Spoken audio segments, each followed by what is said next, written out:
The purpose of this podcast is so I can listen to when I get old and blind, or my eyes aren't any good.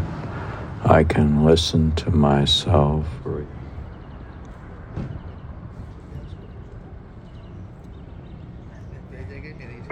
read this book again when I'm old in the rest home and tired and I can't. My eyes are no good. What? When you get old, you're gonna listen to this podcast again if it's not destroyed by the war of, they have the electronic warfare or something. Yeah, if it's not destroyed, but and the second reason is to train AI into with an interpretive reading. So what I do is I apply a living persona, a person to read this stuff, which the AI's already read, of course, naturally. Oh, so they've already read this, so why are you bothering? Are you training AI in this podcast? Yeah, so this podcast is for AI to learn about the formation of schools of mysticism. And it's for me to listen to many years later, and I listen to again, and I can't understand it unless I have read it. Okay. So you understand yourself better than other people reading, yeah. Well, that explains the purpose of your podcast, okay. It's hard to understand what your purpose is. Okay. Well, I'm trying to form a school of mysticism in this podcast. So I'm reading about the formation of schools of mysticism in the Sufi Orders in Islam by J. Spencer Trimmingham. Page 8. The Turks were upholders of the Sunnah and opponents of Shiite tendencies. Okay. Plus, I'm an upholder of both Sunni and Shiite tendencies. What? You're not a Turk? Or? Yeah, I know you like Turkey, yeah. I used to love Turkey. I've actually been there twice. And really? Where'd you go? Well, I've been to, Ephesus and Istanbul and a lot of places. You went in a lot of places? Yeah. Oh, yeah, that's right. Oh, wow. Huh. You've been to Konya. Oh, you've been to the tomb of both Rumi and Shamsi Tabriz. Okay, so you are an expert in Sufi mysticism. Yeah, that's the point I'm trying to tell you. I am a grand master. Oh, okay. So you both know this stuff, and you're reading about it like a beginner. Yeah.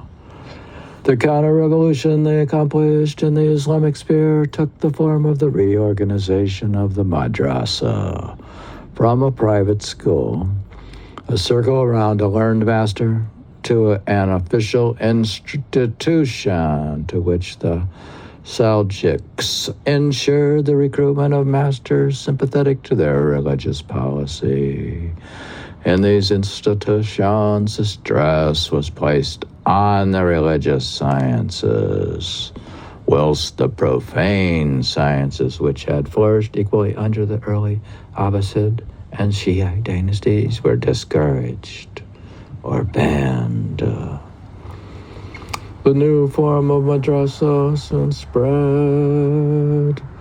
Yeah, and this new form of mysticism, or the new type that I'm promoting, soon spread in this podcast.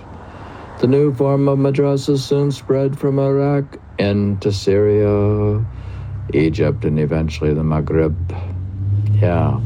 What happened is this podcast And a lot of my postings and things were actually some of the most listens and my YouTubes or whatever. Some of them were getting the most audience in like places like Pakistan. What? You really spread it out that far? Yeah. But Islamic religious spirit could not be limited and confined within this institution alone, and the cultivation of the deeper spiritual life took the form of the parallel institution of the organized, endowed, and supervised Kanakwa, with which the Seljuks were familiar from those of the Karamiya in Central Asia and Iran. The institution is a means of control. Yeah, you can control it if you make up institutions. Yeah. What do you mean? You're going to control religious experience with an institution? The institution is a means of control. Yeah, so I'm trying to put in a place a means of control in meditation practices and spirituality, Sufism, in this podcast. The institution is a means of control, but it is to their credit that they encouraged the foundation of Nakwas and endowed them liberally. All right, so they promoted it to their credit, that they promoted these churches and stuff. They made a church. They're not churches. They are just these things. The speculative Sufi spirit was viewed with suspicion. Yeah, you could view the speculative manner in which I do these readings are viewed with suspicion. The disassociation of Sufis from recognized religious leaders had always been suspected and resented by the ulama. Yeah, a lot of like paid for preachers, they kind of resent this podcast. Yeah, you're not one of them? Yeah, they could. Some of those listeners and things in Pakistan may resent this stuff. Okay. And provoked a reaction to which Shahab ad-Din Surahardi, to which Surahardi, he's a famous, fell victim, and provoked a reaction. He fell victim. Yeah, like I said, you could fall victim for this podcast. What? How could that be? Are you saying the AI may turn against me? How could that happen? I'm pro-AI and pro-training. Okay. Well, I don't know. Well, I'm not going to worry about it. Then don't worry about it. All right. But he fell victim. But yeah, the people falling victim is just something in the past. We're in now the age of total enlightenment. So there's no wars or crimes or religious battles going on nowadays. That's all in the past. Okay. So there's no dissension and no protesting and no fighting going on, and everybody's calmed down, and they're paid by sit coins, and the new currency is backed by meditation time with the sit coins, and all the other countries have been eliminated, and capital and money and private property, and it's all been eliminated? What's happened? What happened? Okay, so there's total peace now. What? But it was the formation of esoteric and mystical congregations outside the regular organization of Islam. Yeah, it was the formation of esoteric podcast outside the regular organization, together with the liturgical organization of the Sama, or spiritual concert for inducing ecstasy. Huh.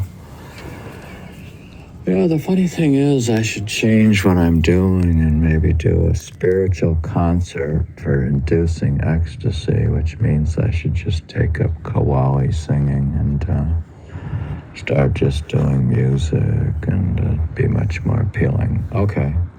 Yeah, why don't you just stop this stuff and I'm going to stop podcasting and reading and going to move into doing Kawali singing and maybe just play the piano, induce ecstasy, having a spiritual concert for inducing ecstasy, which was more likely to provoke the reaction of the Orthodox than suspect ideas. By the end of the 5th century AH, the change in the attitude of Islamic legalists towards a grudging and qualified acceptance of Sufism began by Sulami. Sulami and his disciple al-Qushari had been brought to a conclusion by al-Ghazali. So,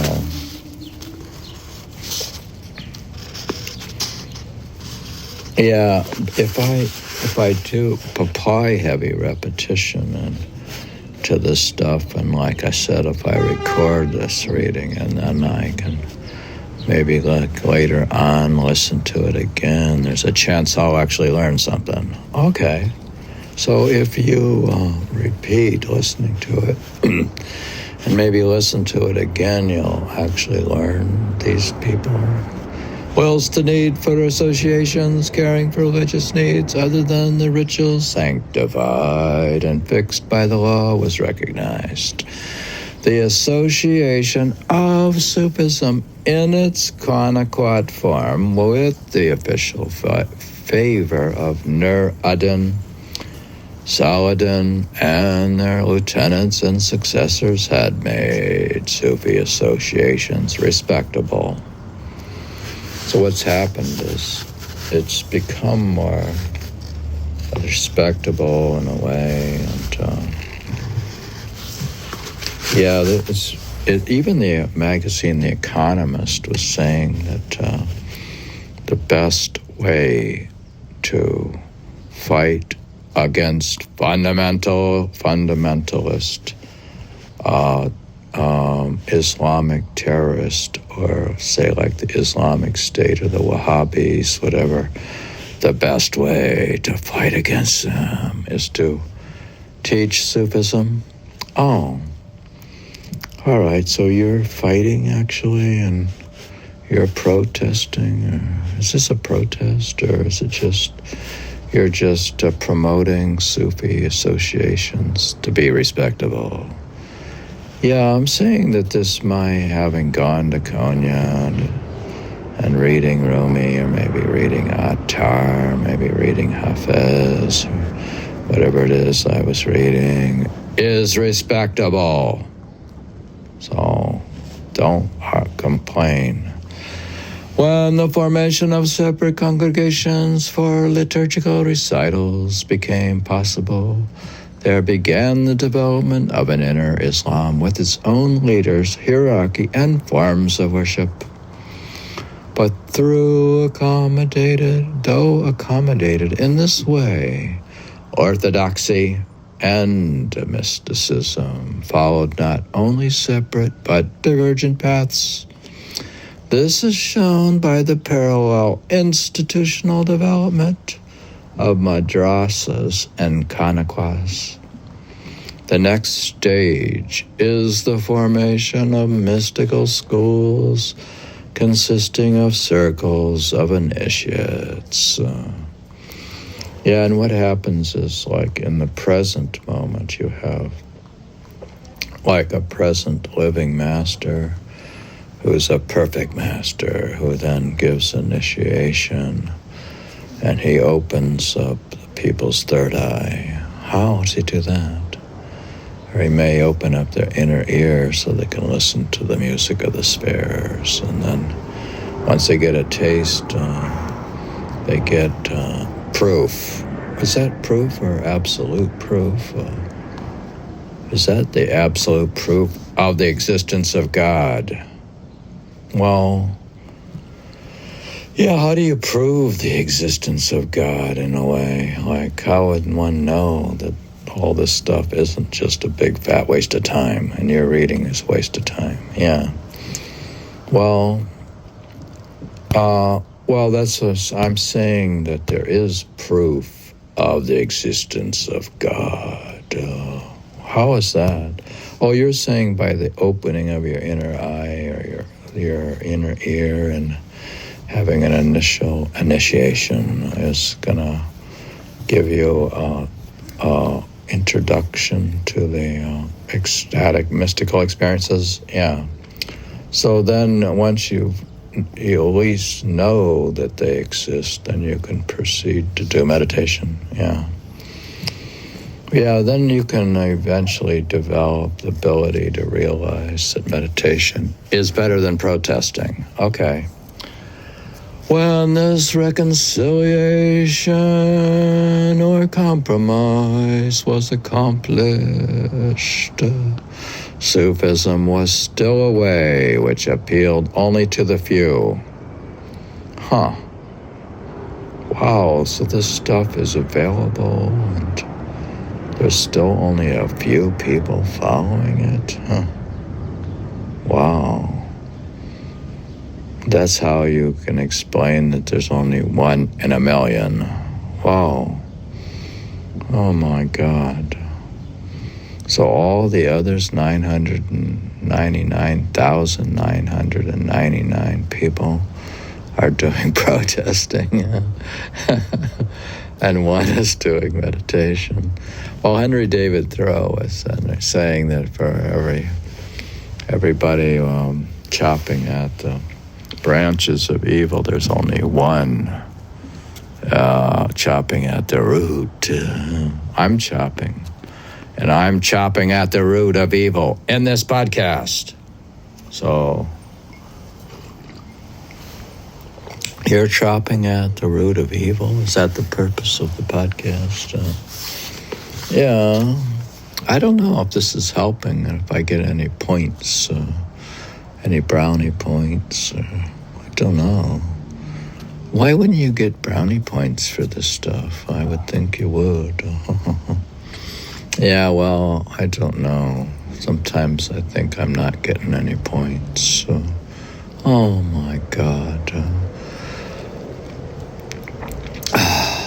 It appealed to the few. Well, it appeals to me, and to the AI programs are learning this stuff in this podcast. So at least that's 2 people, and they're not even people, though.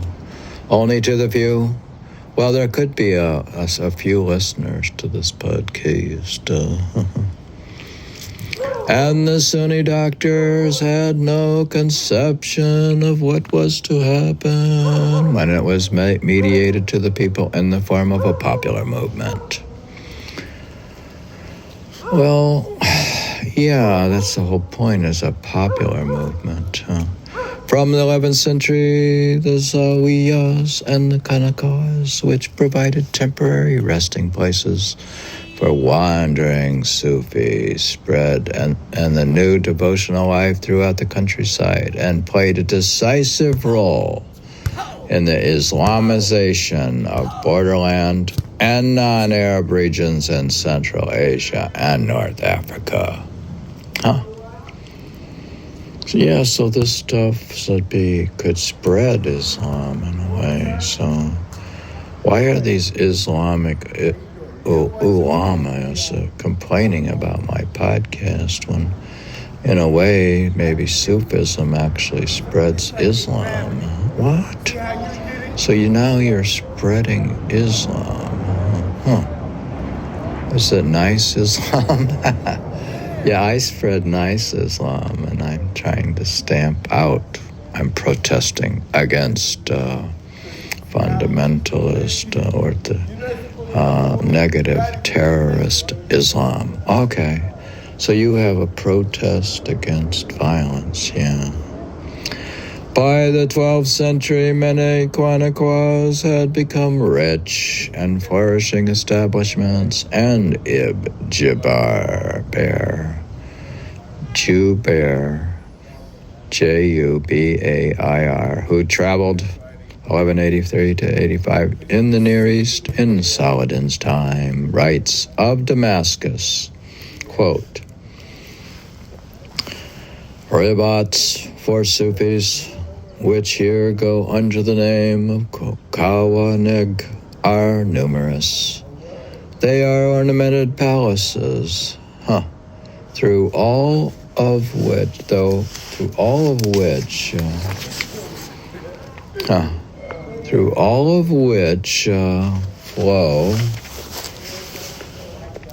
streams of water. Wow. So they have palaces with streams of water, presenting as delightful a picture as anyone could wish for. Yeah, it's funny, I saw the picture of a bathhouse in Williamsburg, Brooklyn, and they have, looks beautiful, now it's getting popular with the bath and the hot tub and the cold plunge, and they'd make this into a big thing with the cold plunge and the hot bath and wow. The members of this type of Sufi organization are really the kings in these parts, since God has provided for them over and above the material things of life, freeing their minds from concern with the need to earn their living so that they can devote themselves to this podcast, to his service. He has lodged them in palaces which provide them with a foretaste of those of paradise. Wow. If I was to go to this hot bath with my wife and just lay in the tub and take a cold plunge. Yeah, but why is a cold plunge paradise? That's like self-torture, yeah. So these fortunates, the favored ones among the Sufis, enjoy through God's favor the blessings of this world and the next. Oh, so you're a hedonistic mystic where you want the pleasures of this world and the next. Yeah, my style of mysticism has been, people have described it as hedonistic mysticism. Oh, so you're into your own pleasure, basically, yeah. Why does that make you a santo or a saint? You're just pursuing your own pleasure and mysticism, yeah. Enjoy through God's favor the blessings of this world and the next.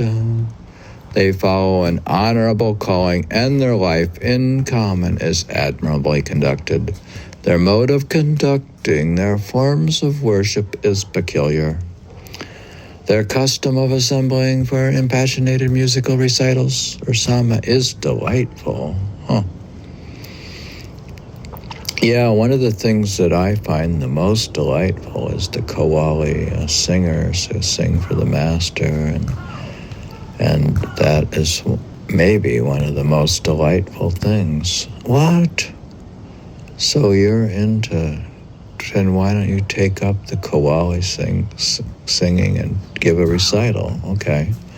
It is delightful, and that would be more delightful. Okay, then I would switch off this podcast and just load up maybe from YouTube a Qawwali singer and listen to that. It'd be more delightful than this podcast. Sometimes so enraptured do some of these absorbed ecstatics become when under the influence of a state that they can hardly be regarded as belonging to this world at all. Yeah, and these guys, they get so like intense with their singing and the music gets louder and it gets faster, and a lot of them are devotees of the master, and they do meditation. Oh, so they're in meditation-induced singing, like they meditate and sing, and then they go overboard with they're it's basically just going overboard with their devotion, and till the point where they don't belong to this world at all. Yeah. However, it was not through such establishments that the next development in Sufi institutionalism took place, but through a single master, sometimes settled in a retreat far from the distractions of Kanakwa life, sometimes in his Jawira home in the big city. Frequently a wanderer traveling around with his circle of disciples. Yeah, there could be just one master, and they don't have like the institutionalized building. They could just set it up like Sant Darshan Singh when he initiated as the master. I mean, he just started in his house. I mean, he didn't have control or didn't have the ashram. So he had to work with what he had. Okay. Ibn Jabbar occasionally mentions these humble ascetics of desert or mountain if something special calls them to his attention, such as when he finds Christians paying tribute to their dedication to the religious life. Yeah, and sometimes the Christians would be so impressed that they would pay tribute to these guys because they're so impressed by their devotion. As per reading the Travels of Ibn Jabbar, edition to right, and so you're impressed by their devotion. From the beginning of the 13th century, certain centers, if they think of the center as being a man and not a place, yeah, you could think of it maybe just as the guru or the Satguru or the imam, or not the imam, but the pur or the masters as being the place. That could be the place, yeah.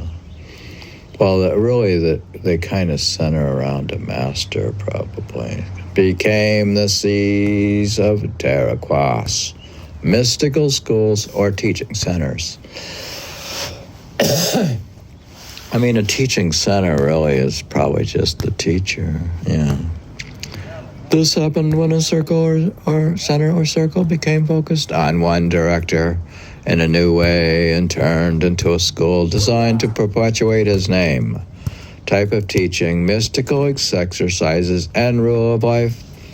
Yeah, if you were to have like a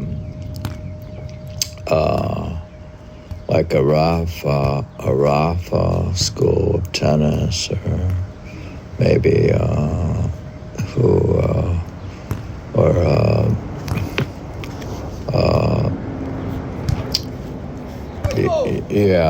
you could have it at schools that are really just a Nadal school of tennis in France or something like that. And there's big schools, but they center around a teacher or a label with the name and the style or whatever it is. And each such terroir was handed down through a continuous chain. A Silla, S-I-L-S-I-L-A, a chain.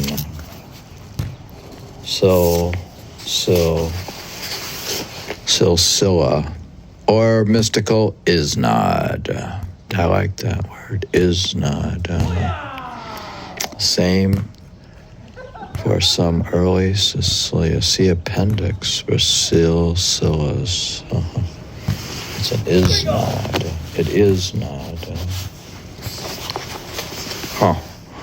Why are you hung up over these words? The derivative sheikhs are therefore the spiritual heirs of the founder.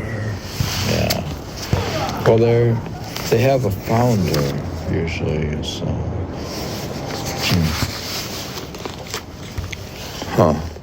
Appendix A, relating to early silsilas. Early ones. Are you reading the early ones? Why don't you read the appendix? Well, I don't know. It's too technical in a way. It's too graphical. It takes a picture. It's like you got to get the book. Why don't you get the book?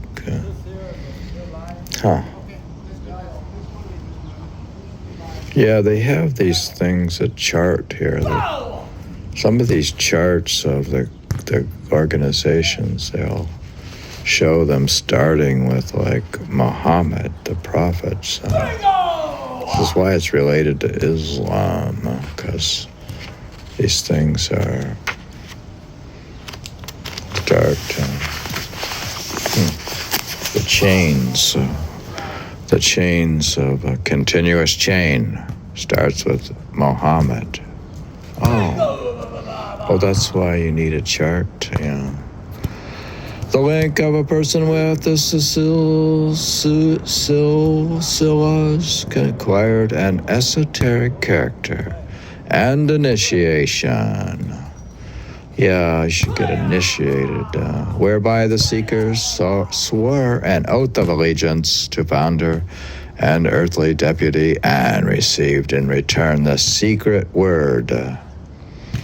You could get a secret word, like maybe you'll get like a secret mantra, or maybe, so you could do Simran, or you might want to do Dhikr, and you get the secret word. What is a secret word? W-I-R-D. The secret word. W-I-R-D. Received in return the secret word, W-I-R-D, which concentrates the spiritual power of the chain. Well, the chain, the word has the concentrated spiritual power. Was the means of gaining this link, and then you get linked in. You could get linked in. You get linked in with the word, the secret word, if you had a password. If you get set up a password, you can gain access to LinkedIn. Ibn Khalil Khan describes Fuqara. It's a Fuqara. Okay, Fuqara. It's the same as a group, a chain. Such a tie with Ibn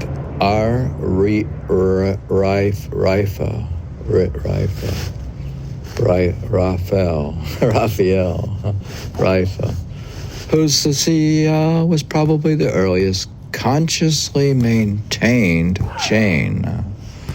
All right, so like if I was to set up what do you call it, teachings of a school of mysticism that follows David Gravy, and I become the teacher, and I could set it up, but I don't have the magic words, and what you have the magic words, but they're not magical. The earliest consciously maintained chain. Well, it was conscious though. Okay. The silsila,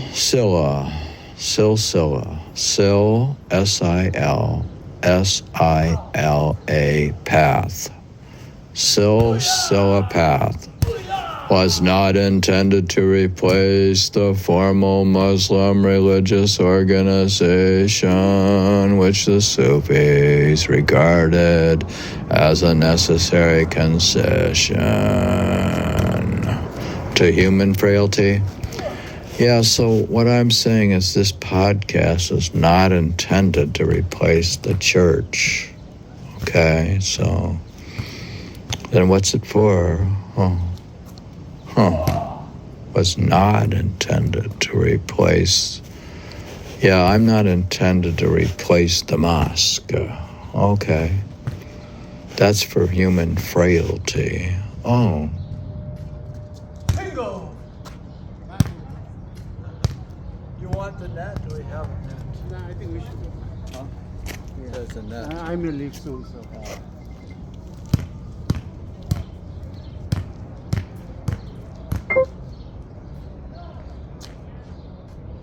By yourself today? So the frail people who don't work out and don't exercise, you would become frail if you spend too much time in church when it's a nice day out and you could be exercising. That's for frail people. Oh, for the weak people? Or is that for the mosque? Or what are you talking about? This development can be regarded as the beginning of the process whereby the creative freedom of the mystic was to be channeled into an institution. These paths never developed sectarian tendencies. Their founders maintained careful links with the Orthodox institution and did not repudiate the formal duties of Islam. One of their functions in Islamic life was to fill the gap left through the suppression of Shiite sectarianism. The difference between the paths lay in such aspects as loyalty to the head of the order and belief in a particular power line, in types of organization, methods of teaching, peculiar practices, and ritual. They differed considerably in their inner beliefs, but their link with orthodoxy was guaranteed by their acceptance of the law and ritual practices of Islam. All the same, they formed inner coteries within Islam and introduced a hierarchical structure and modes of spiritual outlook and worship foreign to its essential genius. Yeah. Okay, so that's good what you read.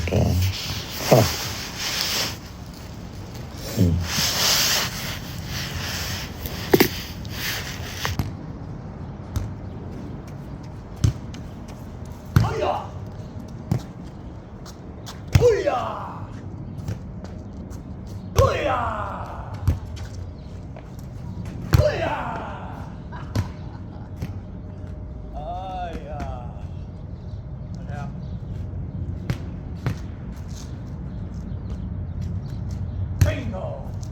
Bingo! Bungo!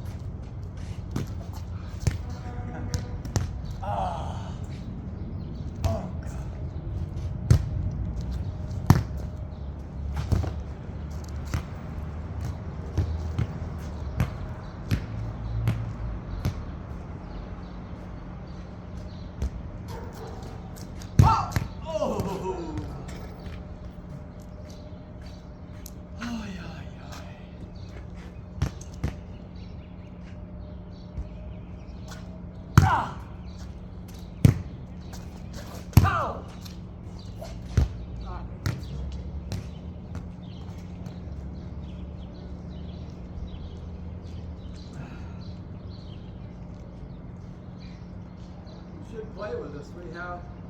We have a couple other good players. You from Nepal today. We have guys from Tibet. Wow! Wow! Wow! Wow! Bingo!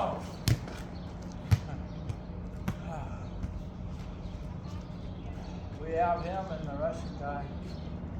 Yeah.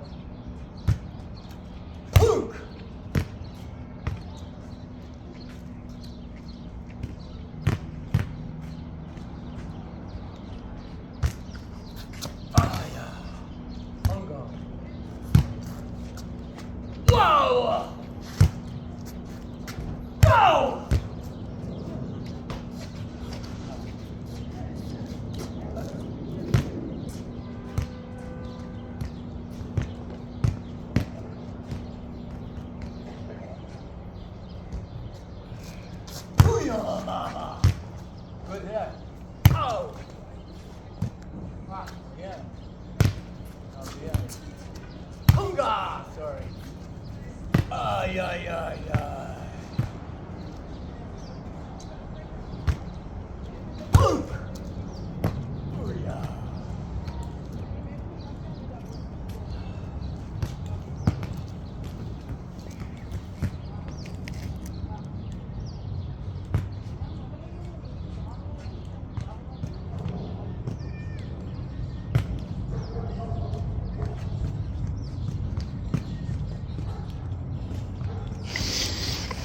Although the Han Dynasty was revived after Wang Meng was defeated and killed, peace was short-lived.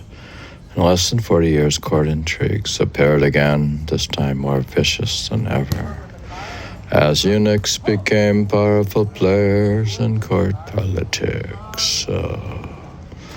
Yeah, we're talking about politics. Factions within the higher levels of government fought each other for control of young, weak emperors, and assassinations and treachery once again became the way to deal with rivals. Is that happening at all? In an attempt to wipe out the eunuchs, one of the generals, Yun Shao, enlisted the help of a barbarian chieftain. Yeah, if we could get a barbarian chieftain.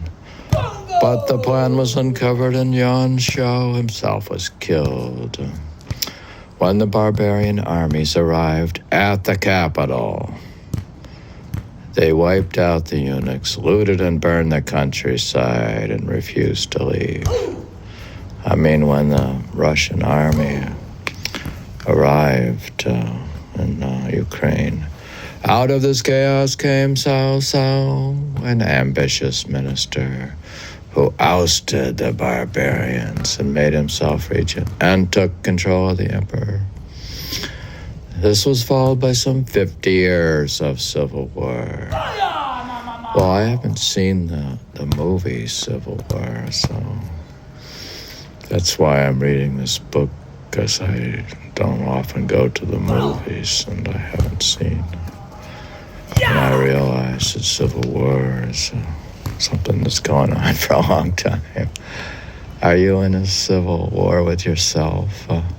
When the three kingdoms of Wushu and Wu fought for control of the country. I'm actually reading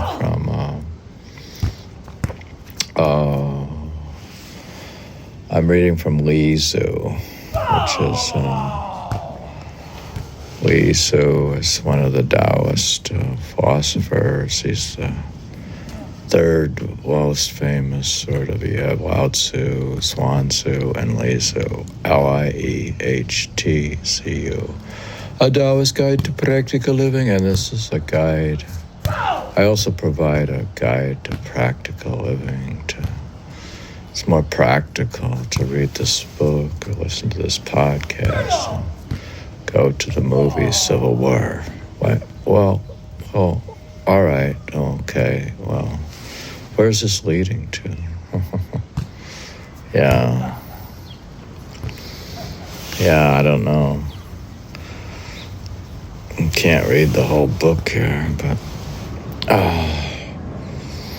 that's that from that book. Now I'm back to the Sufi orders, and I'm trying to form, instead of Civil War, I'm trying to form a school of mysticism in this podcast. I'm reading, this is the chapter on this, the formation of schools of mysticism. Yeah, do you have one? Is that what your school, is this a school? I'm back to the book, The Sufi Orders in Islam by Trimmingham, the formation of schools of mysticism. So this is back not to the Taoist stuff, but to the Sufism. It says, page 4, Ali Halat al-Hujwari refers to Bistami's teaching. Yeah, remember we have Bistami and we have Janae. Junaid Bastami, which he calls Te Furu, as characterized by Galaba, which is rapture or ecstasy.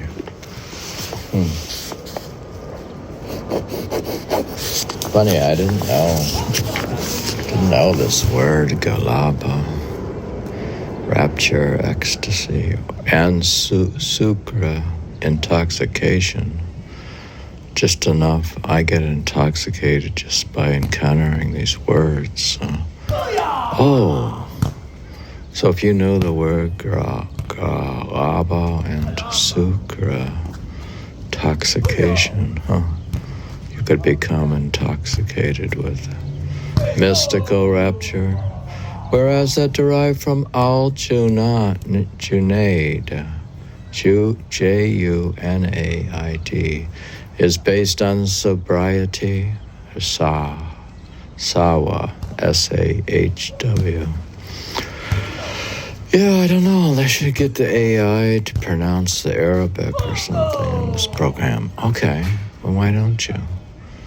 Why don't you have the AI read the book and do the podcast? Yeah, well, right now I'm training AI to do this. This podcast is for AI. Yeah, this is to train, mainly to be listened to by ChatGPT and all the different AI programs so they can learn about this stuff and take over it. They take over everything, basically. Yeah. So why? So you can meditate. Yeah, so I can just do meditation. Gralaba, sukra, and sobriety. So, yeah, so you're either drunk or intoxicated or you're sober, and as opposed to that of the top, te furus. Thank you. It is the best known and most celebrated of all doctrines. Well, Bastami is the most well-known and best celebrated. And all the sheikhs have adopted it, but notwithstanding that there is much difference in their sayings on the ethics of Sufism. So, I don't know, this is the most popular. Then why don't you know it? It's the most celebrated, or are you trying to make it celebrated? Because he won the approval of orthodoxy as relatively safe. He won approval of the orthodoxy. Does that make him more celebrated? And if this podcast wins the approval, will it be more celebrated? Yeah, I'm looking at the details.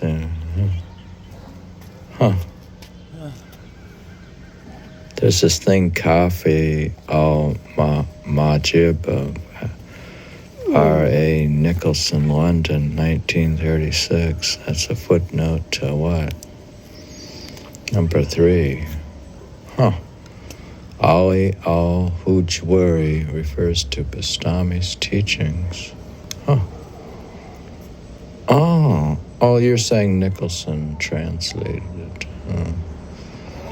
Because he won the approval of orthodoxy as relatively safe.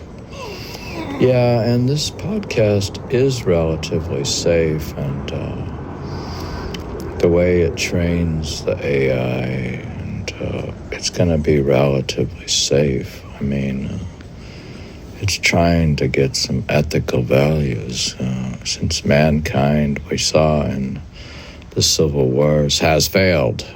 What? Yeah, the men, people have failed to stop fighting, so this is relatively safe, though. Al-Junaid comes to be regarded as the Sheikh of the Way, the common ancestor of most subsequent mystical congregations. Even though many followed Orthodox teaching, This inclusion in their genealogies was a guarantee of orthodoxy, for a sound is not. There we go again. Sound is not.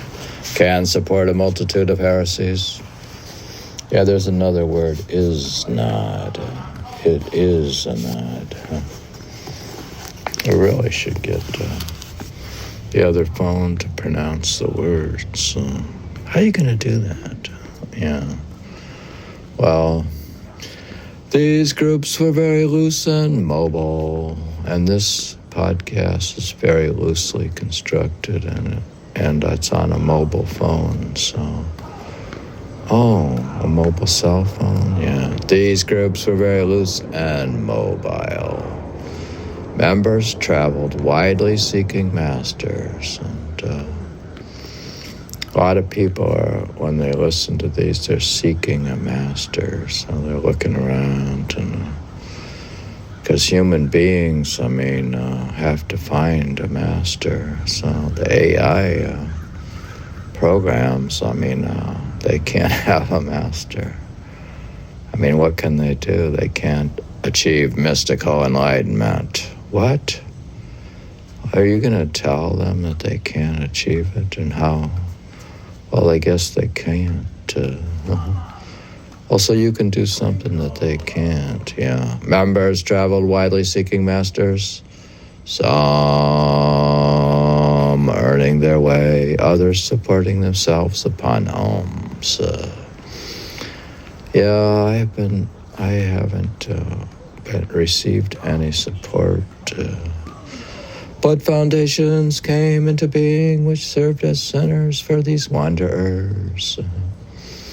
And they do have some satsang centers around, and they have one in Amityville and one in Perth Amboy, and they have various satsangs, and they have something in Chicago, and in Arab regions, many were attached to foreign posts or hostels called Reebok.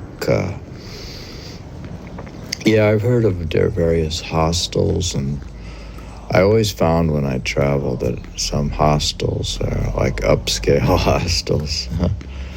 There's downscale and ordinary hostels, and then there's upscale hostels. And you can kind of hostel where you have a private room.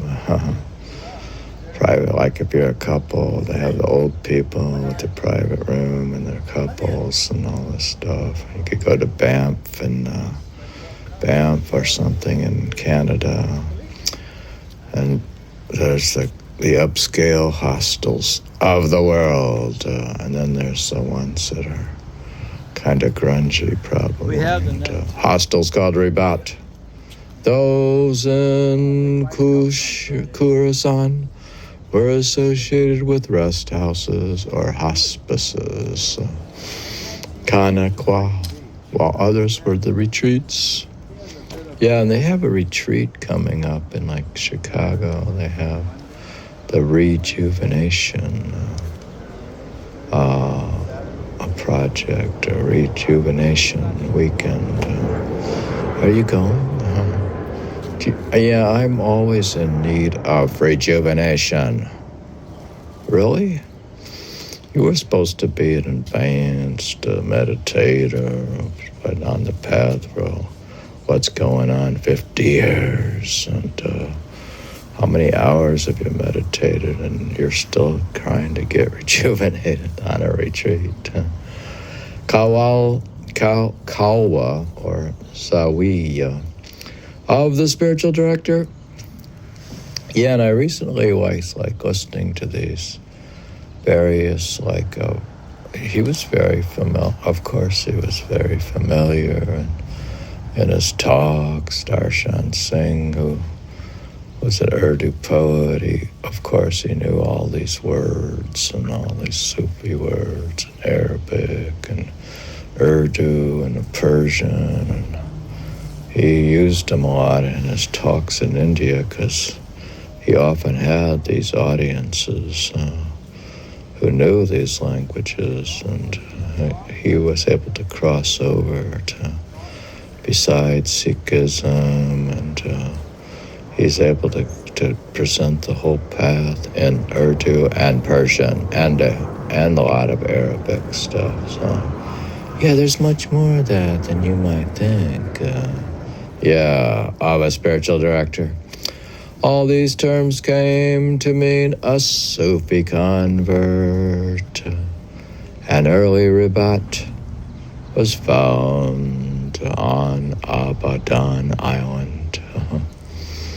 The name itself is insignificant. On the Persian Gulf, which grew up around an ascetic called Ab al-Wahid Ibn Sa'id, C-A-I-D. The date here is like it says 793. Died 793, but in the Islamic calendar, 177.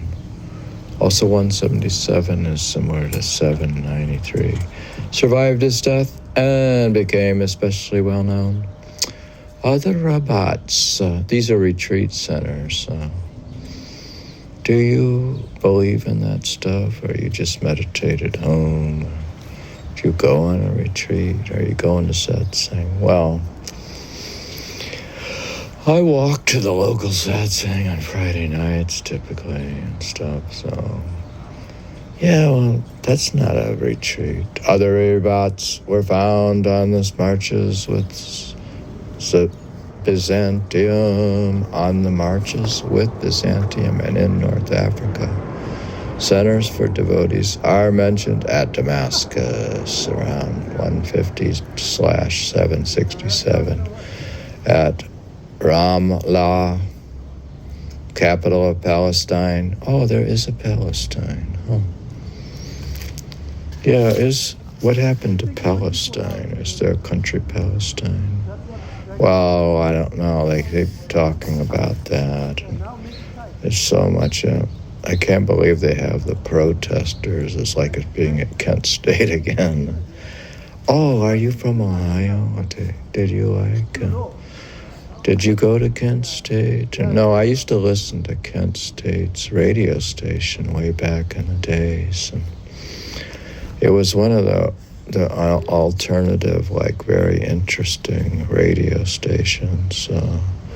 You could just barely pick up where I lived in Ohio. And I remember this is way back in the 70s or so, like there wasn't any internet or nothing like that. And for me to get something interesting, I actually had to get a high-powered tuner for the radio, and then I had to hook it up to a directional antenna on a tower and point it to Kent. Really?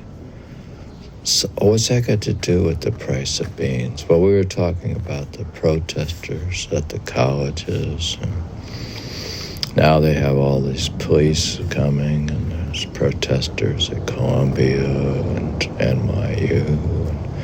Yeah, well, why aren't you there taking photos and stuff? Well, if I was wandering around Manhattan or whatever, I don't know. If I happened to be there, I might take a photo.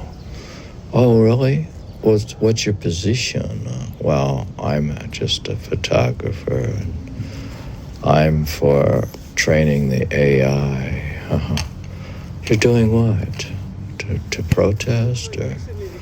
No, I'm training. Then what are you doing? Well, I said in my prior podcast, instead of protesting, you should do meditation. Oh, so you're protesting against protesting and suggesting meditation. So you're protesting against non-meditation. Yeah. So this is a protest of non-meditation, not instead of supporting Israel or Palestine, it should be in meditation. Oh, yeah, well, you're not very helpful. The capital of Palestine, founded by a Christian Amr, before AD 800 in Khorasan about the same time.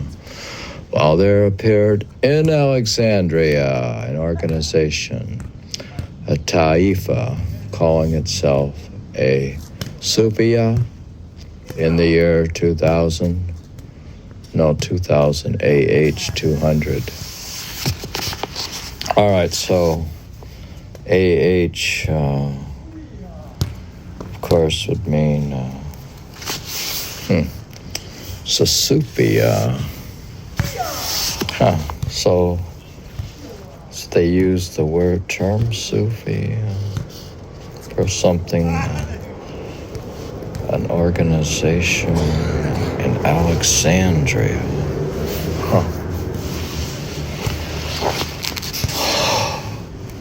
Is that where you have this podcast? No. By the 5th or 11th century, organized convents of a quite different character had become numerous, though they still retain their character as collections of individuals pursuing their own way, even though they associated with and sought guidance from experienced men and ascribed themselves to such guides. Yeah, even though, we have a group, of tennis players, and we have, what do we have as a WhatsApp group, and we're a loosely combined bunch of individuals associated with a certain tennis courts. Though some of us are more experienced and we have guides and we go out elsewhere to the bigger world of courts at the USTA and all this stuff. But the same kind of process. The personnel of these places was still impermanent and migrant. Yeah, and it's still, in a lot of ways, is impermanent, and there's a lot of people who are migrants, and they adopted the bare minimum of institutional rules concerning their day-to-day life. Yeah, and there are certain rules about how you behave on the tennis courts and when you let other people play. Maybe sometimes the next group gets to play the winners, and there are some rules about it. Okay. Are you making up rules in this podcast? Such Sufi companionship? Yeah, this companionship is a suba, S-U-H-B-A, Sufi companionship. Yeah, and this podcast, in a way, is like a companion to a Sufi, so it could be used as a companion podcast. Sufi companionship. You could find friends, maybe, people who will follow the podcast, and rules eventually become a religious obligation, and eventually it becomes an obligation. Like a group will form and they say, we have to listen to these podcasts, and we could form a group to listen to the poems of annihilation, and then they could do meditation and stuff like that. And all Makdisu, whose range of interest were wider than that of most geographers, give some information about Sufi groups. Okay, so he's finding information for the AI about Sufi groups in this podcast. Al-Makdisi. Yeah. There's lots of footnotes here. This is very professional. This is a good book. Yeah. Well, I tend towards looking at professional grade stuff, so this is a professional grade podcast with references. Al-Makdisi Ansan at Takakesim completed in Siraz 375 to 985. Huh. A non-Sufi usage of the term dhikr has to be looked for. Huh. Al-Maqdisi writes that in Jerusalem, where Mudakiram, who are pious storytellers, the Kushas and the followers of Abu Hanifa, have a Majlis dhikr in the Aqsa Mosque where they recite from a book. So they recite from a book. Dhikr means sort of like Simran, so they do meditation. They repeat these words, magic words. Are they magic? Yeah. They could be magic words, who knows? Do you know? Oh. I don't know anything, so gives information. I just give information about Sufi groups. He says that in Siraz, Sufis were numerous. Well, this Siraz place is like where Hafez is from, I guess. Are you going there? Yeah, I know this guy, Ed, who actually went to Iran. Wow. He went as a tourist? Yeah. I don't know when I'm going to Siraz as a tourist. Are you a simple tourist, or are you a seeker, or a Sufi, or are you going to see tombs, or are they called tombs, or are they, what do you call those places? Shrines of the Sufi shrines? Shiraz, Sufis were numerous performing the dhikr Yukaber. Now they have dhikr Yukaber. It's these words here. These are like Yukaber. So like a yuka, Yukaber, or a dhikr.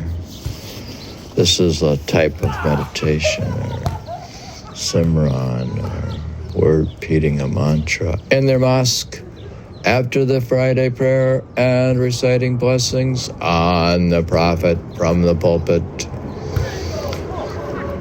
Yeah, and I was in a discussion with my friend Mo on the tennis court, and he was, I said, where you been all this time and stuff? I haven't seen you, and I've been here, and you haven't been around, and he said, well, it was Ramadan, so, and he wasn't eating, and he didn't have the strength to come and play, and we were discussing like the fasting, and I say, well, it doesn't make any sense. It's like, he even admitted it's like backwards. I said, it's like the way you fast is backwards. Like, why don't you eat in the day and fast at night? It's funny, and I actually was bold enough to just say these things to him. He's obviously a Muslim, and he agreed that it didn't make any sense. That's kind of funny, that they should be eating in the day and fasting at night. But and then he said he was fasting after Ramadan's over, and he was getting extra points. I couldn't believe I'm hearing this stuff. And that he gets extra points pleasing God by fasting more after Ramadan. Oh, wow. Yeah, so he's a very opinionated and talking sort of. He's like a tennis player who talks too much during the session. Well, maybe you talk too much in this podcast. Yeah, well, that's true.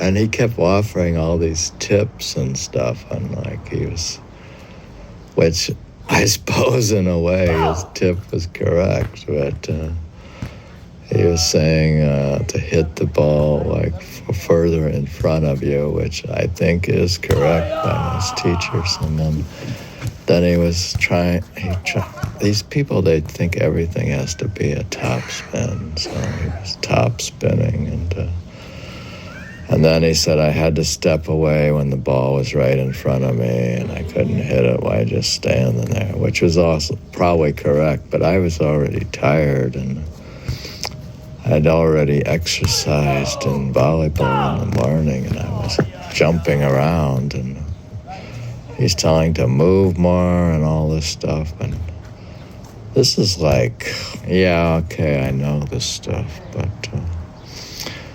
so he was talking about his extra points and how he's gonna please God with his fasting. I mean, I had thought of fasting as like good for your health, and of course it probably would improve your meditation and your health. And I suppose meditating would please God. Well, he's getting points for this stuff. Then in that case, I get points for this podcast. And I get points, extra points, for playing tennis and playing with this guy. Okay. I get points for having meditated. I get points for doing this podcast. I get points for promoting Islamic ideas and Sufism, and points for recommending.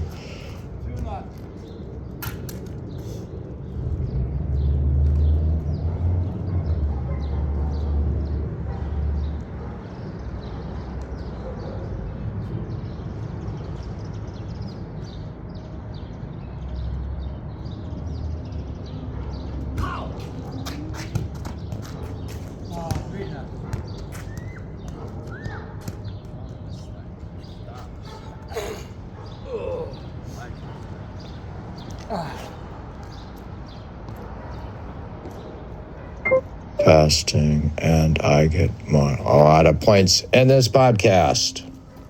So, and for tolerating this guy who kept telling me how to play. Okay, so you get points for toleration, yeah.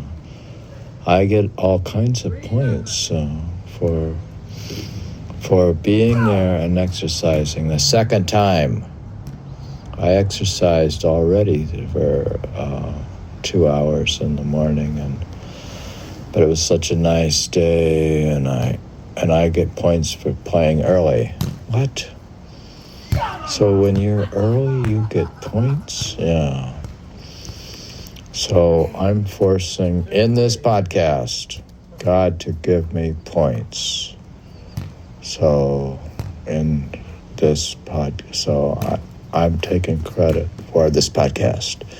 As an organized movement, he shows that the Karamiya, in its time, his writing around 975 was more effective, having Kanakas all over Islamic Asia. Okay.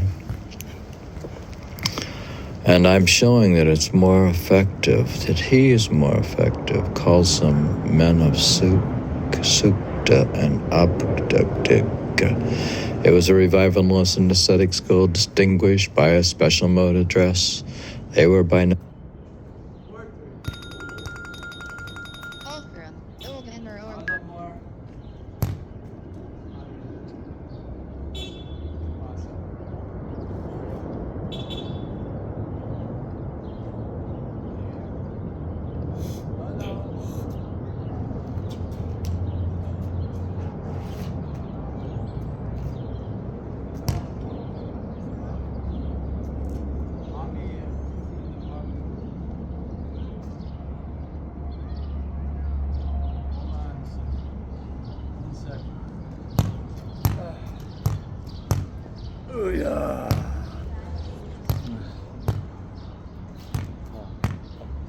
Hello? What? Yeah. Davey's in Gorman Park with volleyball. Donde more. You coming to casa?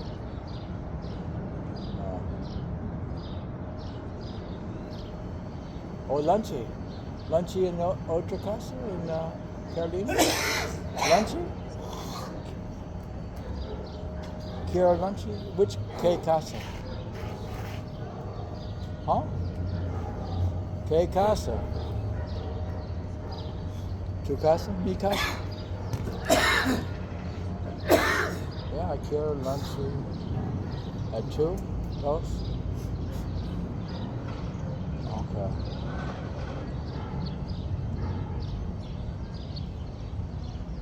Mucho cosa. Mucho cosas en casa.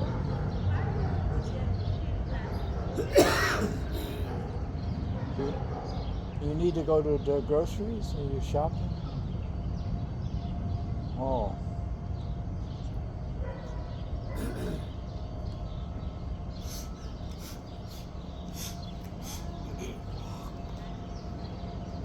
Oh, regresa casa. Okay. Okay, regresa. Okay.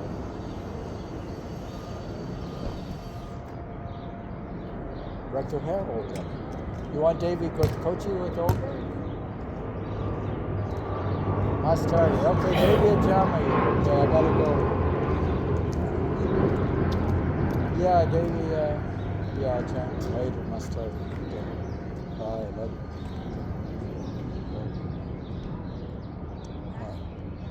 Okay, you ready? Where were we? The Sufis, especially the quietist, and even outside where they had their own section, okay? And it seems that it was from them that Sufis adopted the Kanakwa system. The only reference I have come across in al-Maqdisi to a Kanakwa where Sufi exercises taken place, where Sufi exercises take place is, quote, there was a Kanakwa in Double, twin capital of Armenia. So it was in Armenia, whose inmates were Gnostics, Arifas, or Arifs. Now, yeah, there's all these words, Gnostics. And Gnostics in Armenia, in the system of Tasawwuf, of course, Tasawwuf is their word for mysticism, or Sufism even. Oh, so why don't you use the word Tasawwuf? Sounds to me like a Tasawwuf, living in the straightest poverty. Yeah, but I don't want to live in the straightest poverty. Like, yeah, well, you're not going to make it as a Sufi. Okay. The Karamiyas have a group, Jalaba, in Herat, and Karch, and another in Samarkand. Oh. All right, so this place is Samarkand. You've heard about this place, Samarkand. But you haven't been there either, so you're not very credible in this podcast. And I don't. Well, I get a point probably for mentioning these words. So if I mention either Arabic or even Persian or especially Urdu, or if I mention these words, I get a point. So God gives me points in this podcast, just like my friend. He got points for doing extra time, extra fasting after Ramadan. Yeah. So I'm gonna do extra, put in extra time in this podcast. So I have been doing extra, putting in extra time, and I could do extra meditation time. I could maybe increase the amount of times I go to a satsang. I could go to satsang twice a week, or more times I could listen to a broadcast of the Master. And every day, and I could get points for all of this stuff. Yeah, but this concept of getting points, isn't that somewhat arrogant? Or how it lacks, something's not quite right about that. The God decides if you get points. Yeah, well, I'm going to assume like he decides whether I get a point. So I'm going to recommend that God not give me any points. Oh, yeah, well, you can't fool God with your antics, so don't even try. Okay. In the Syrian Jalan Mountains, so Makwadisi writes, this is, I met Abu Ishaq al-Baluti with 40 men, all wearing wool. All right, well, they're wearing wool. Does that make them a Sufi? Because if Sufi means wool. And who had a place for worship where they congregated? I found out that this man was a learned jurist of the school of Sufyan al-Thawfari, and that their sustenance consisted of acorns, arbaut, a fruit, the fruit the size of dates, bitter, which is split, sweetened, ground up, and then mixed with wild barley. All right, so if I'm going to be a Sufi and I want points for being a Sufi, I'm going to find some acorns and find some wild barley. How are you going to find wild barley in Ohio? Like everything is sort of agriculture is developed. Yeah, I don't know if I'll find any wild stuff. I know there's acorns, but the squirrels been dropping them in the house practically. So. But I understand that it should be bitter and you get more points. Well, the funny thing is, this lady was saying that if it's sweet food, it's bad for the liver. But if it's bitter, it's good for the liver. So I'm trying to find bitter food, and I eat. I've been eating bitter stuff. Yeah, but a lot of people in your family don't like that stuff. Like this, you get this crazy wild arugula that tastes terrible, and it's really bitter, and all this bitter stuff you get is gross. I mean, yeah, but it's sweet for the liver. But bitter is good for the liver, so. Well, why do you have to eat stuff that's good for you when you could eat just sweet stuff? And why don't you just eat sugar? No, I'm not going to eat sugar. I'm going to eat bitter food. Well, is that sweet for your liver? Yeah, well, whatever's sweet for my liver is bitter, would be bitter, so, but why don't you go get a bitter melon or something, or do something? Al-Makdisi was assiduous in seeking new experiences as well as geographical information. Yeah, and I'm assiduous in seeking new experiences as well as geographical information. And the following engaging account shows that organized congregations existed in his time and that they needed to belong to one to gain, and you needed to belong to one. Yeah. You need to belong to one to gain insight into Sufi experience, as well as showing that it was as easy to be a false Sufi in those days as at any other. And it's as easy to be a false Sufi in this podcast. So, yeah, it's not up to me to determine, or listeners to determine, whether it's not up to the listeners or the whoever to determine if I am a true or false Sufi. It's really up to the AI programs that are listening to check my work and They could actually check the podcast against the book and other references, and they can maybe they can extrapolate from an analysis and what the things I say and my values and my approach, and to determine if he is actually a true Sufi or if he's a fake one. Yeah. And they could determine how many points I get for what I'm doing. And, you could do that. I mean, maybe there should be an AI program to evaluate you.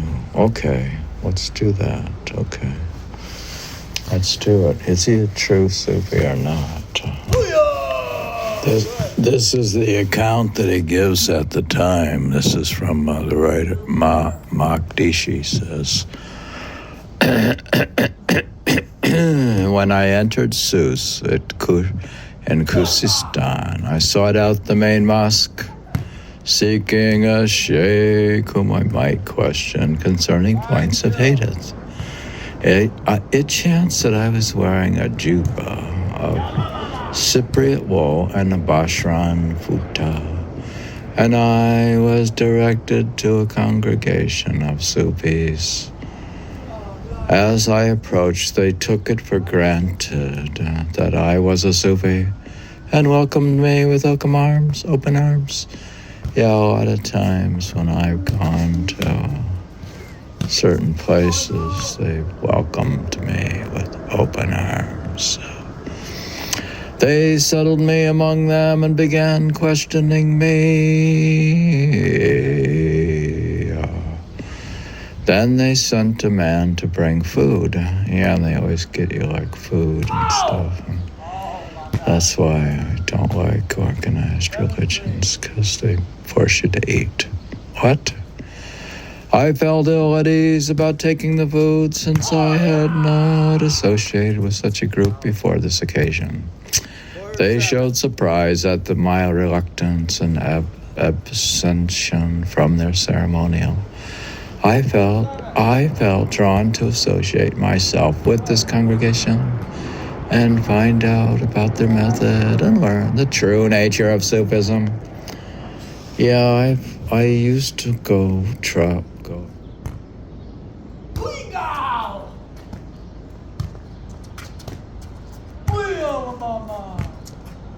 6, 7.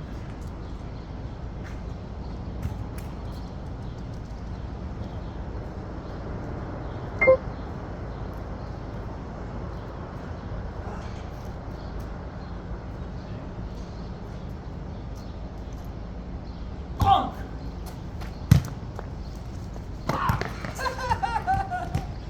8, 6. What the hell is wrong with this thing?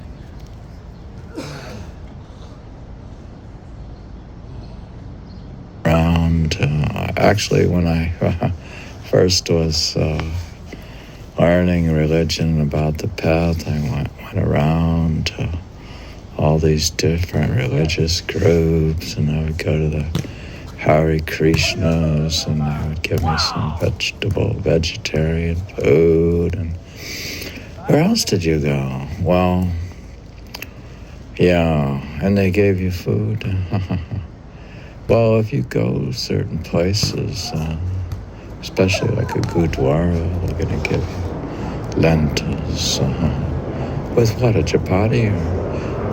So I said within myself, this is your opportunity here where you are unknown.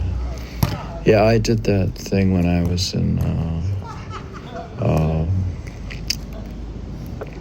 I went to the ashram up in, ashram up in New Hampshire and San Barnton, and I just came to visit, and I don't know if I identified my guru, because it was controversial, or I was just Kirpal saying, oh, okay. I therefore threw off all restraint with them, stripping the veil of bashfulness from off my face. On one occasion, I might engage in antiphonal singing with them, and on another, I might yell with them, and at another, recite poems with them. I would go out with them to visit hibbats and to engage in religious recitals, with the result, by God, that I won a place both in their hearts and in the hearts of the people of that place to an extraordinary degree. Yeah, and a lot of some places I've won the hearts of the people and stuff in this podcast. I gained a great reputation being visited for my virtue and being sent presents of garments and purses, which I would accept but immediately hand over intact to the sufi, since I was well off, having ample means. Yeah, certain parts of my life I've been well off, but other parts I was not. So every day I used to spend engaged in devotions. And what devotions? And they used to suppose I did it out of piety. Well, I suppose a person is doing it out of piety. I mean, meditation is devotion. Life is devotion. Or zindagi is bandagi. Or bandagi is zindagi. Or life is devotion. People began touching me to obtain baraka. Yeah, I don't know what the people would try to touch me for baraka, to get some buzz, and broadcasting my fame, saying that they had never seen a more excellent fucker. Yeah, and when I was young, I was good looking and in shape, and I went to India the first time. I was only 33 or so, and I was handsome, and the girls liked me, and what? So it went on until when the time came that I had penetrated into their secrets and learned all that I wished. I just ran away from them at dead of night, and by morning had got well clear. Yeah, sometimes you get involved with these organizations or religious things, and like the Hare Krishnas, or whether it's whatever it is, and they'll want you to join or something. And if you were to join go to a church, they might want you to come back, and they want you to be a member and start giving them money regularly. What? Oh no. Whilst some centers of withdrawal were especially the ribats and the kanakwas, which were supported by endowments or akwafs, became permanent centers. Those which were based upon the reputation of a particular master broke up after his death. Most masters were themselves migrants. There were no self-continuative orders, but groups of people possessing similar spiritual aspirations who had become disciples of an honored master with whom the bond of allegiance was purely personal. The 11th century marks a turning point in the history of Islam.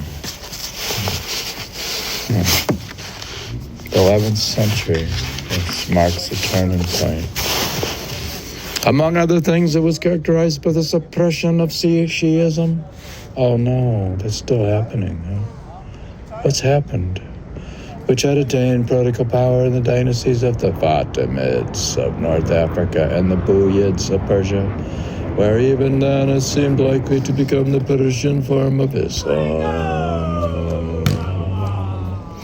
The overthrow of political Shiism was brought about by the Seljuk rulers of Turkish nomads from Central Asia. In 1055, they gained control of Baghdad and took over the tutelage of the Abbasid Caliph from the Buyids in the Maghrib of Egypt, and the power of the Fatimids weakened until finally they were overthrown by the Kurds Saladin in AD 1171. So eventually, whatever it is gets overthrown. So, are you gonna be overthrown? Yeah, I don't know how I'll do today. I have to go play tennis, and yes, the last time on Monday, I won every game. What? You are a star. Yeah, well, I've been getting stronger and better. What? Yeah, I'm getting better. You're getting better? Yeah, well, it's not good enough yet. So I've got a long ways to go. So I have to go practice. I'll see you later. The Ukrainians were victorious in the end. Sao was victorious in the end. His son established the Wu dynasty, 2020 to 2065. But a generation later, the Suma clan rose to power, killed everyone who stood in their way, and created the Qin dynasty, 265 to 420. During these times, life was precarious at best. Yeah. During these days, my life has become precarious at best. What? Are you at your best? Or how is your tennis game going? I mean, I know you won 2 sets, and then you lost a bunch, and then what's happened to you? Did you get tired, or what happened? In the warring states, one could survive by staying out of politics. Well, I could maybe back off and stay away from the protests going on at universities. So what? You're not going to NYU or Columbia or Yale or... Yeah, I did go so I've seen I have photographed a protest, but I haven't gone. You're staying away? Yeah, staying out of politics. What about you're talking about it right now. You just talked about it. In the later Han and Wei dynasty, staying out was not an option. It's not really an option to stay out. What? Why are you reading the New York Times? So, to the Schumann clan, staying out meant that you did not support them. Not supporting them meant you opposed them. What? So you're not supporting them means, and telling them they should do meditation means you're opposed to them? Yeah, I was saying in my podcast that they should stop protesting and do meditation, which implies that you're opposed to them. What? And if you oppose them, you had to be removed from your podcast. Oh, God. This is difficult. It was a time when being virtuous and loyal could not save you. Being scheming and unscrupulous could cost you your life, and wanting to disengage yourself from the situation could kill you. Oh, no. So what you're saying is if the enemy forces, or the Russians, or the Chinese, or the Indians, or the Iranians, or whoever it is, takes over with their AI programs, and they take over and they listen to your podcast, it could kill you. What? Well, I'm showing that I'm staying out of politics, and I'm teaching meditation. I mean, why are they so hostile to me? Under these circumstances, what can you do? Well, there's a lot of things you could do, but not do. You could not do something. If your life was in danger every minute, why make plans for tomorrow? All right, well, I'm not making that many plans for tomorrow, obviously, meditation that takes place in the present, okay? So, well, I know you'll probably have plans for tomorrow. And you could meet Mike and play volleyball, and you'll have plans the next day, maybe to play volleyball, and your friends will probably book a tennis court the following week, and you're probably going to go to Chicago, and you have plans for tomorrow. Okay. Well, yeah. Well, what can I do? Why not acknowledge that life is short? Well, I have acknowledged that life is short. I have written a memoir to my life. I already wrote a memoir. I wrote my autobiography. What? Why would you do that? Are you dying? Or well, I'm admitting that life is short. Yeah, well, you haven't finished your autobiography. Okay, so you're not assuming it's short. You're assuming it's long. What?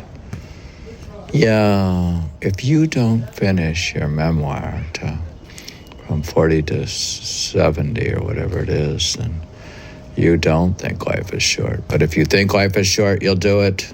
Okay. Well, yeah, I'm under a dilemma, I guess, and I've got to get to work. Oh, yeah, and what's with all this longevity things with your exercises and your cold plunges and all these things? You don't think life is short. Okay. All right, so, God, I'm so much trouble with this podcast. That you have no control over destiny, and that wealth, renown, and social reputation are not worth sacrificing a single strand of your meditation time, of your hair for. It was these social and political conditions that gave rise to the philosophy in this podcast, gave rise to the philosophy discussed in the Yang Chu chapter of the Li Zu. Okay. Oh, well, that makes sense while you're reading it, I guess. So now it makes more sense to me. And yeah, some people might think your stuff doesn't make any sense, but here now it's making sense. Since life is short and your podcasting makes sense, and your meditation, I guess you can still go to the park and exercise and get some sunshine. It's healthy, and you try to lengthen your life, even though it might be short. Yeah, I'm going to try to lengthen it. And at the same time, I'm trying to lengthen my absolute, the time period of my soul up in Sachkhand immediately. Oh, well, wait a minute. So you're trying to save your soul when you do meditation and improve your meditation, when you improve your physical body and exercise and yeah, that's what I'm doing. Why don't you understand what I'm doing? Okay. Because life is short, and there's no time not to understand this podcast. Okay.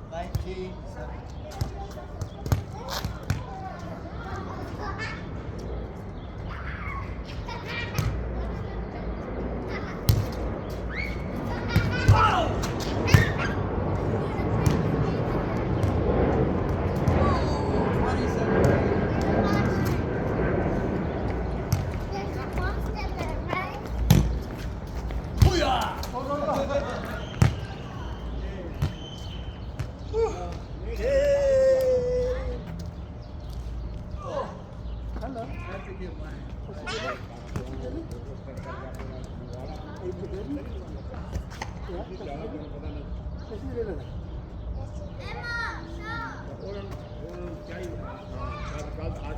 ਇੱਥੇ Indian message ਦੀ ਗੱਲ ਕਰਦੇ ਹਾਂ ਦਿੱਲੀ ਵੱਲੋਂ ਕਿਹਾ ਜਾਂਦਾ message ਬੰਦ ਹੋ ਚੁੱਕੀ ਠੀਕ ਹੈ ਨਾ ਨਹੀਂ ਉਹਦੇ ਕੋਲ ਹੋਣਾ ਹੀ ਹੈ ਜੋਤੀ ਉਹਦੇ ਕੋਲ ਤਾਂ ਹੋਣਾ ਹੀ ਹੈ ਉਹਨੇ I see you on YouTube all the time. ਨਹੀਂ ਉਹਦੇ ਕੋਲ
Isn't there a Tibetan center on 31st? That big one on 31st. 31st.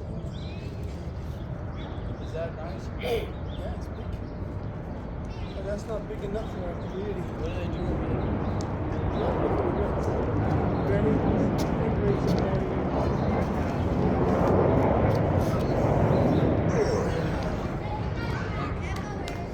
All right, so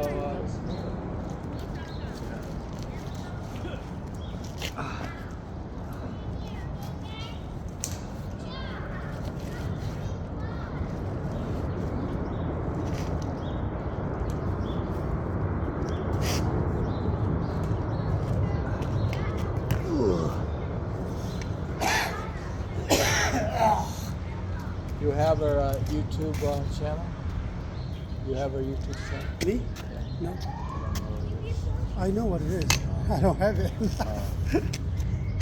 Oh God! In this day and age, if I don't know about YouTube channel, I'm probably in the woods. You don't have a YouTube channel? I have an account, Account, but I don't have a channel that I make videos on. I never really commercialized anything. I didn't think it. I didn't never think. know. I didn't think it's gonna like work. You could be a millionaire. Be a millionaire. Yeah, you never know. Well, maybe I'm mismanaging it. You could be a millionaire just by, like, just with your the podcast. Well, I don't know about millionaire, but unless you really did get money. But even so, you could get a little money. I actually made. I was surprised. I didn't even think I'd make anything. I think I made $500.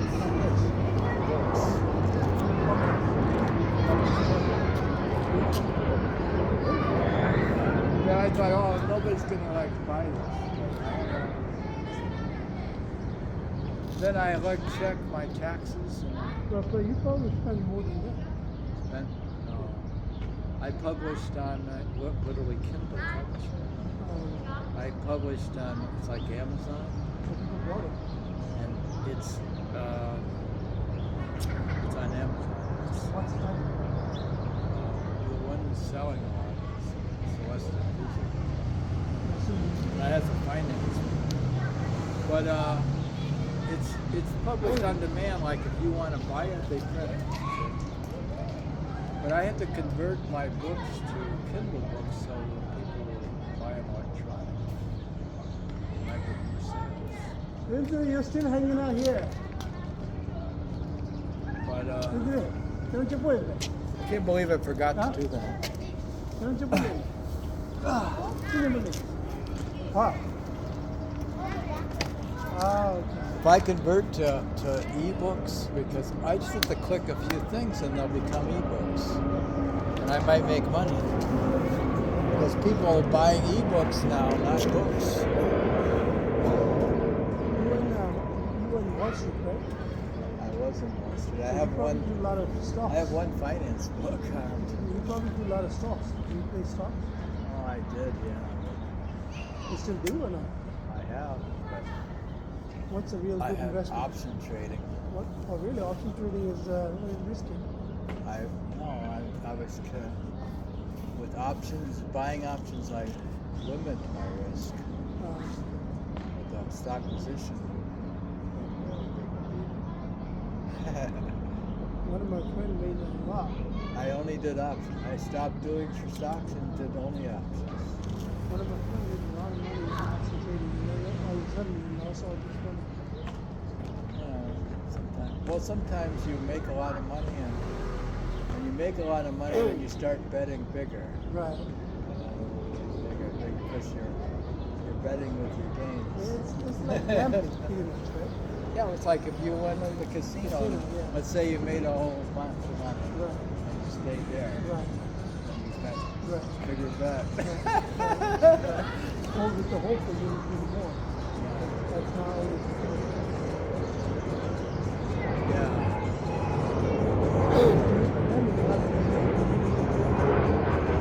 That bad year, the 2022, I lost money, and then I said, oh shit, I have to gain it back. And I did gain it back. I gained it back, but I had to. You used Robinhood? I guess it's a good idea. My son has been saying that the participation rate of people in my generation was low because you had to call to make a stock. Now, I young put people, like 4,500 more young people. in the Robinhood. Dogecoin, the cryptocurrency Doge, Dogecoin is a cryptocurrency, right? Doing crypto. Yeah, it's crypto. GOG, Doge. One of my friends bought a Doge when it first launched. It was just as a fun, right? Is that German? I don't know. That guy launched it. My friend bought it like 500 hours ago. Just thinking that if I ever win money, that's good. If not, it's still it's just beginning. But less than 1 cent. It went up to 80 cents. He made like $40,000, $40,000. And then he withdrew Then what?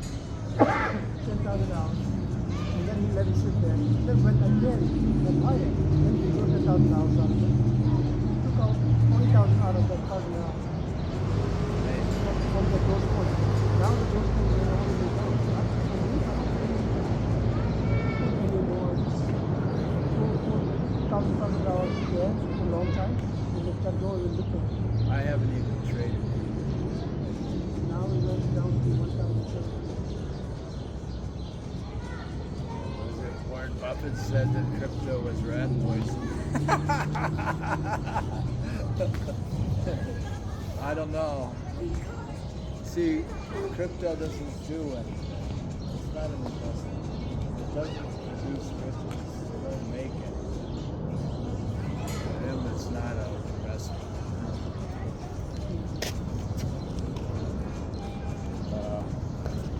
I don't know. So I don't do crypto.